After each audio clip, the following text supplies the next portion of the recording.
Dodamies uz Veselības centra 4 Baltijas vēnu klīniku, lai iepazīstinātu jūs ar vēnu ārstēšanas iespējām.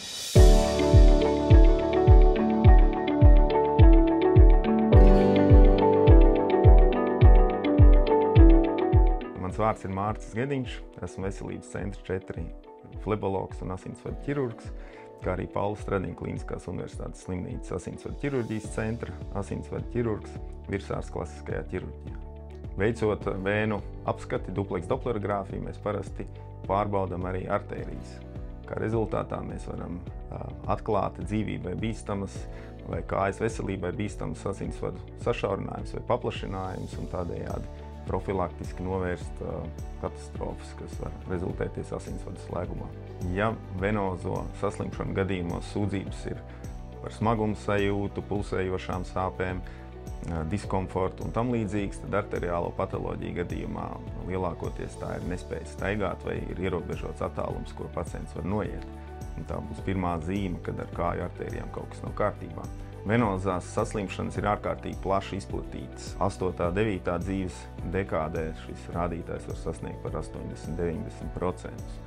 Tā kā filozofiski runājot, var teikt, ka tā ir mūsu maksa par staigāšanu uz 2 kājām, ja nevienam 4-kājiem dzīvniekam šādas problēmas netiek novērotas.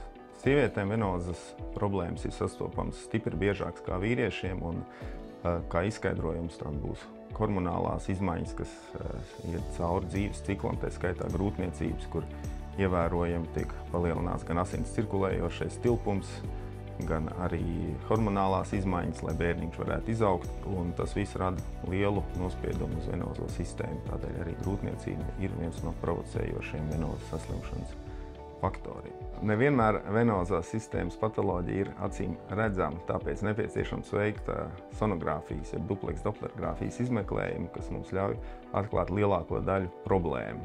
No sūdzības var būt dažādi, sākot no kāju tūskas līdz dedzināšanas sajūtām, nemierīgām kājām, pulsējošām sāpēm. Pacientiem, kuriem ir vērojama spēcīga pasliktināšanās, noteikti ir pēc iespējas ātrāk jānāk pie speciālista. Ja vēnu problēma ārstēšana ir ilgstoši atlikta, bieži vien ne tikai veidojas ārkārtīgi lieli varikozi mezgli, bet arī veidojās ādas krāsas izmaiņas un veidojās trofisks šķūlis. Pirmkārt jau, lai izārstētu šādas ķirurģijas apjoms ievērojami palielinās. Otrkārt, nevienmēr to var izdarīt vienā ārstēšanas reizē. Treškārt, pēc tam ir nepieciešama ilga un praktiski pastāvīga kompresijas terapija, un arī atveseļošanās ilgums mēdz būt stipri garāks. Man kā ķirurgam ārkārtīgi patīk izaicinājumi, taču vēlos uzsvērt, ka agrīna un savlaicīga problēmas atrisināšana ir vieglāka gan man, gan galvenokārt jums. Un tādēļ nākat, būsiet drošās rokās, atrisināsim jūsu problēmas laicīgi, lai pēc tam varētu dzīvot pilnvērtīgu un dzīves kvalitātes piesātinātu dzīvi.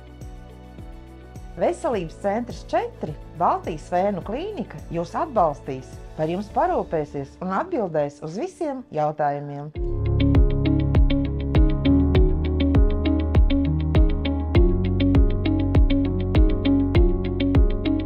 Mani sauc Ivars Prudāns, es ar vēnu ārstēšanu nodarbojos jau 40 gadus. Sākumā operēju vēnes Gaļezares slimnīcas asinsvadu nodaļā, kur mums bija ļoti plašs vēnu kontingenta plūsma. Pēc tam pārgāju operēt uz Veselības centra 4.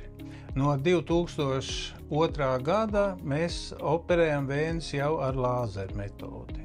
40 gadu garumā tās operācijas ir krasi mainījušās. Sākumā tās operācijas bija traumatiskas ar lieliem griezieniem, un ar laiku tas viss sāk pilnveidoties. Lāzeru metode tas ir pavisam kaut kas cits. Tā ir saudzīga metode. Vēna tiek termiski apstrādāta no iekšpuses, un viņa salīp un pusgadu laikā izzūd. Un arī zari lokālā anestēzijā maziem punktveidu dūrieniem tiek izņemta ārā. Šuvju pacientam nav. Viss ir ļoti kosmētiski. Pacients ierodas uz konsultāciju, ja ir kādas sūdzības. Mēs pacientu izmeklējam ultrasonoskopiski un pacientam piedāvājam tālāko ārstēšanas taktiku. Sākot no kosmētiskām skleroterapijām un beidzot ar operāciju. Katrs pacients ir īpašs, un tāpēc mēs kopā ar pacientu izvērtējam iegūtos rezultātus un piedāvājam viņam visoptimālāko ārstēšanas metodi. Kad pacientam tiek nozīmēta operācija, mēs iedodam norīkojumus uz analīzēm un izstāstam, kā sagatavoties operācijai. Pacients operācijas dienā ierodas apmēram 10 minūtes pirms operācijas. Mēs iedodam nomierinošu tableti un pacients pārģērbjās. Pēc tam pacients tiek ievests operācijas zālē, kur mēs sonoskopijas kontrolē sazīmējam, marķējam bojātās vēnes. Pēc tam pacientu atguldam uz operācijas galda un sāks operāciju. Pēc operācijas pacients dodas mājās un viņam ir vairāk jāstaigā. Nav vēlams ilgi sēdēt, ilgi stāvēt. Ja pacientam ir darbs, kas saistīts ar ilgu sēdēšanu, stāvēšanu vai fizisku slodzi, tad mēs parasti iedodam darba nespējas lapu uz nedēļu, jo pēc nedēļas pacients nāk noņemt plāksterus un tad jau droši var doties darbā. Lielākā daļa pacientu dodas darbā jau nākošā dienā.